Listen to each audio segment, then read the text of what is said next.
काठमाडौँको कागेश्वरी मनौरा नगरपालिका वडा नम्बर 7 मा रहेको सुरेश सन्देश बचत तथा ऋण सहकारी संस्था लिमिटेडले आफ्नो स्थापनाको 13औं वार्षिक उत्सव एक कार्यक्रम आयोजना गरी मनाएको छ। संस्थाका पदाधिकारी तथा शेयर सदस्यहरूको उपस्थितिमा आफ्नै कार्यालयमा केक काटी वार्षिक उत्सव मनाएको हो।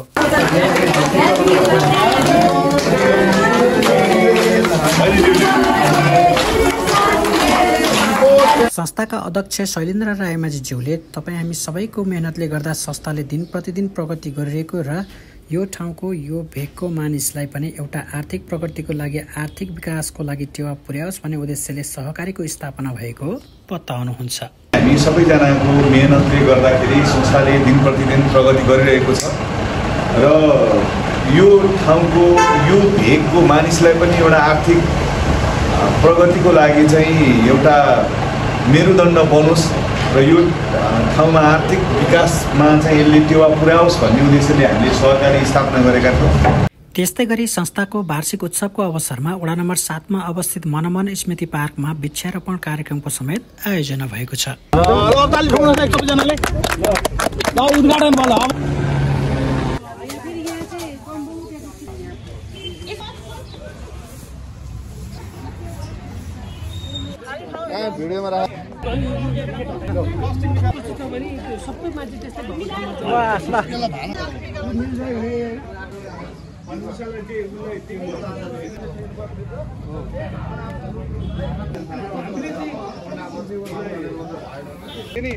हाइली क्रिएटिभ स्कुलमा यस्तै खालको सबैजनाले हातेमालो गरेर यहाँ हाम्रो अरू केही छैन। आइसक्यो, हामीले एउटा सुन्दर पार्क बन्नुपर्छ, युवादेखि वृद्धसम्मको लागि एउटा विश्राम स्थलको रूपमा एउटा पार्क अहिलेको आवश्यकता हो, खुल्ला स्थानको आवश्यकता हो भन्ने एउटा भावलाई बुझेर साझा सम्पत्ति हो, नेपाल सरकारको साझा सम्पत्ति हो, हाम्रो समुदायको सम्पत्ति हो, हामी सबैको साझा सम्पत्ति हो।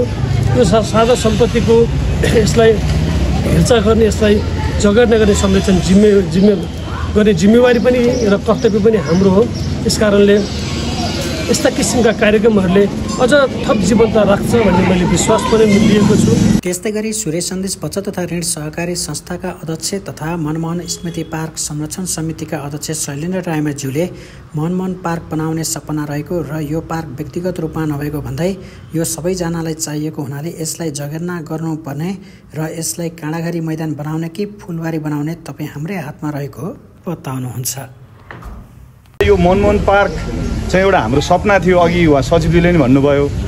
यो पार्कलाई चाहिँ यो ठाउँमा चाहिँ यो शैलेन्द्रलाई, कृष्णरामलाई, फलानुलाई, ढिस्कानुलाई चाहिएर होइन क्या, यो सबैजनाको लागि साझा सम्पत्ति यसलाई जगेर्ना गर्नुपर्छ। यसलाई काँडाघारी, यसलाई चाहिँ मैदान चाहिँ बनाउने कि फुलबारी बनाउने तपाईँ हाम्रै हातमा छ। डेकोरेसनको अलिकति हेऱ्यो होला नि त। त्यस्तै गरी मनमोहन स्मृति पार्क संरक्षण समितिका सचिव तथा समाजसेवी कृष्णराम रायमाझीज्यूले फोर्स पार्कलाई मनमोहन पार्कमा रूपान्तरण गर्नुपर्छ भन्ने ऊर्जाका साथ योजना बनाएको र योजनालाई आयोजनामा रूपान्तरण गर्न कागेश्वरी मनौरा वडा नम्बर 7 ले आर्थिक व्यवस्थापन, वैचारिक व्यवस्थापन गरिदिनु भएकोमा वडा अध्यक्ष नगरपालिकालाई विशेष धन्यवाद पनि दिनुभयो।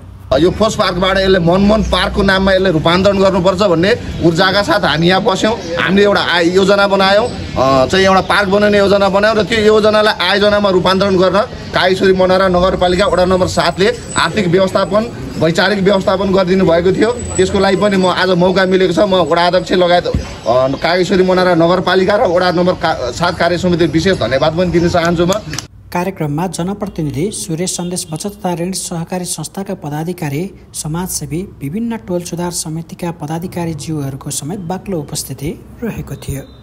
मैले केही गर्नुपर्छ, केही सहयोग गर्नुपर्छ